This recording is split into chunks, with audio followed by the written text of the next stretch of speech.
Hello and welcome back to Just Code It. Today we're going to start a new tutorial series on Plotly. To begin, we're going to start with Plotly bar charts. Very simple stuff. To begin, we're just going to do our imports. For our imports, we're going to use Plotly Express. There's Plotly Go as well, but Plotly Express is what you should start with that under the hood uses Plotly Go. We're just going to generate some random data. Just have categories, quarter, and then sales. First type of bar plot we're going to do is just a very simple bar plot where we're going to take our data frame and we're going to group on the category, set that as index to false, and then we're going to sum up the sales, pass that data frame into our PX bar plot. We're going to set the category to the X and the sales to the Y, and then give it a title. And kind of like matplotlib, we do the figure show. And you can see the plot shows up in your Jupyter notebook. After a basic bar plot, we're going to do a stacked bar plot. Unlike the previous one, this one we're just passing in the straight DF, so we're not grouping. We're going to set the X-axis and the Y-axis to quarter and sale. We're going to color by the category, so that electronics or whatever type of category the product is. Set a title, and then this label is basically mapping our data frame's column name to a more descriptive name that will be used throughout our plots for the X and Y axis as well as the legend. Finally, we're doing some hover data. So as you saw in the previous one, when we hover over things, it gives us a bit of information. Well, we can actually customize that data. You can put whatever you want into that hover data. When we run it, you can see we have different hover data than our previous plot. We have the product category instead of just category. Next up, we have a grouped bar chart. So the only real difference between a grouped bar chart and a stacked is the bar mode is going to be set to group, which will basically just split everything out into their own separate groups. And as you can see, it's a lot easier to then identify that electronics is outperforming all the other categories across the different quarters. Second to last, we just have a horizontal bar chart. This is like our initial bar chart, but we're going to color it and then flip it on its axis. To color it, we are doing the color by category. And then to flip it, we do the orientation to H, which is horizontal.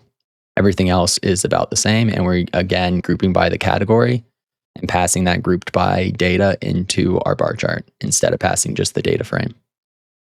Last but not least, I want to show you an advanced or more advanced layout where we're not just going to have everything in a few lines. We're going to have a custom figure, and then we're going to have a X, Y legend.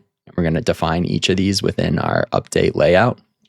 So to do this, we generate that bar chart layout, pass it the data frame. This is essentially exactly like our previous one. So if you just go ahead and run just this, it will show you a plot. And then everything from here on out is just making that plot look different.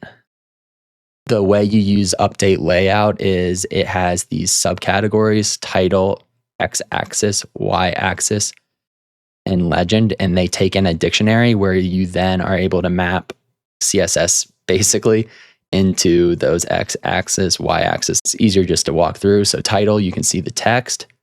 You're going to define the location on the Y. It goes from 1 to 0, and X 1 to 0. Anchor is center, and then Y anchor is the top.